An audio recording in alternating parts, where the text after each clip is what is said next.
From Thursday to Friday of last week, one day, the national debt grew by $73 billion. From Thursday to Friday, the national debt grew by $73 billion.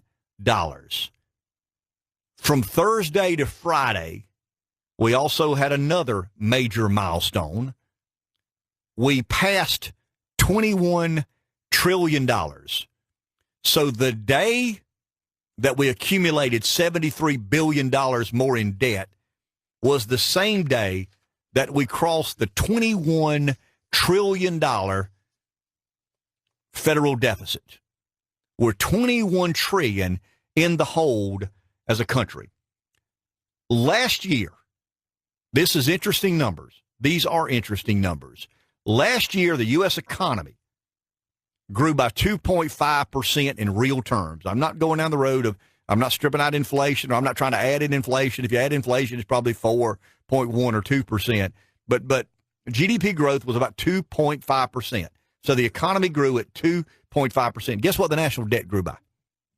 6%. So the national debt grew by over twice the rate of America's economy. Now, that might not seem like a big difference to some who are simpletons. Now, this is why you need me to help you through some of these challenges. That may not seem like a big difference. 2.56. That's only 3.5%. It can't be that much. I mean, there's a 50% chance of rain or a 60% chance of rain. On a proportional basis, the national debt expanded 36% faster than the U.S. economy grew. That is unbelievable. The national debt expanded 36% faster than the U.S. economy grew. At the end of 2008, that's when the world blew up, the size of the U.S. economy was $14.5 trillion. A decade later, the size of the U.S. economy is $19.7 trillion. So we've gone in 10 years from $14.5 trillion to $19.7 trillion. So there's been some economic growth. That's about a 35% increase. Over the past 10 years, mirror 08 to 18, world blows up today.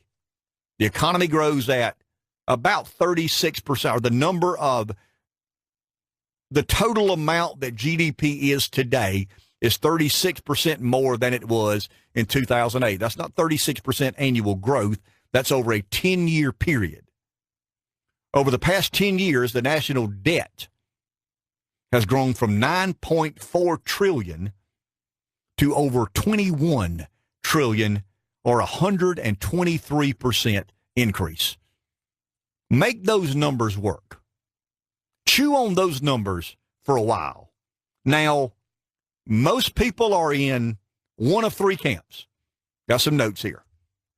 They ignore it altogether, stick their heads in the sand, or maybe somewhere else. They acknowledge the debt, but tell themselves fairy tales that it doesn't matter, or that the government is going to somehow, here we go, fix it. Which is ridiculous to believe the government can fix it when the government's the one that caused the major problem we have anyway. And they view the third position that people hold, they view the situation rationally and understand that maybe, just maybe, at some point in the future, there might possibly be some consequence to arise from the largest debt pile that has ever been accumulated in the history of the world. And you begin making sensible preparations in regards to that. But to me, that's a staggering number. We had $73 billion to our national debt, or national deficit, from Thursday to Friday. On that same day, it crosses $21 trillion. We owed $9.4 trillion when the economy was worth $14.5 trillion. We owe $21 trillion today when the economy is worth $19.7 trillion. So we have more debt today than the economy is worth. Now, that's in regards to GDP. I mean, we could go in liquid assets and all these other, the parks and the land and all the federal government has on its balance sheet.